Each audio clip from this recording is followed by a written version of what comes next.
This is an incredibly difficult film to talk about without spoilers, in the same sense that the current and final season of Game of Thrones is difficult to talk about without spoilers. Because saying anything specific would spoil something somewhere in this film or in the previous series. So I will keep this short to avoid accidental reveals and neutral pronoun-filled blathering. Avengers Endgame is not the type of film you can really review as a standalone.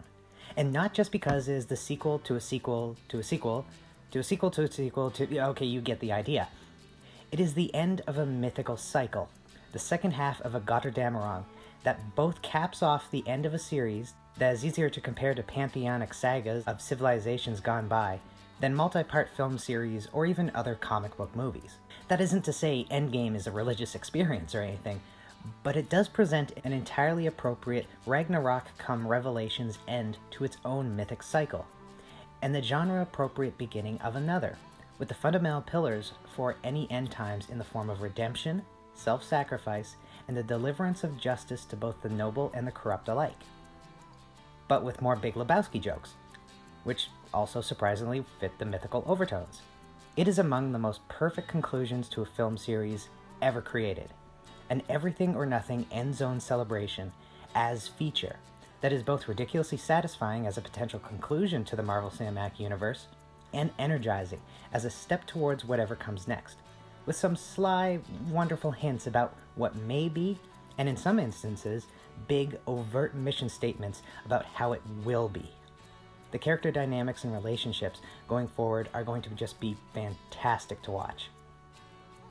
And already, audiences are ravenously eating it up across the planet, trending towards over $1 billion US in under a business week, and with excitement already peaking for the next film in the continuing adventures of this mad experiment, Spider-Man Far From Home. This film so well sets up Far From Home that I am possibly more excited to see how things pay off and pan out in it, post-Endgame, than I was for Endgame itself, which is saying a whole bunch of things all at once shouted through a bullhorn. It's going to take a while to unpack this film for best moments, namely because it is 3 hours long, and because it is mostly made of fantastic scenes from first shot to last.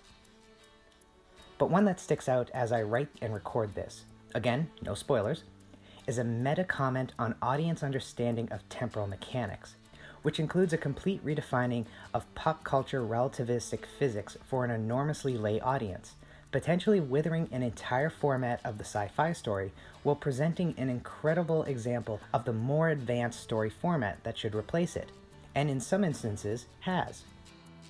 Yes, there is a scene in this movie where it teaches the audience about physics and the nature of stories. No, it does not break the flow of the story whatsoever. Yes, this movie is that good. And oh boy, is that ending ever gonna nab them an Oscar?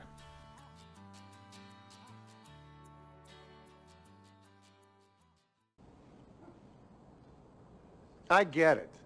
You're taking me back in time to show me my mother and father, and I'm supposed to get all goosey and blubbery. Well, forget it, pal. You get the wrong guy. That's exactly what Attila the Hun said. But when he saw his mother, Niagara Falls. Let's get this over with.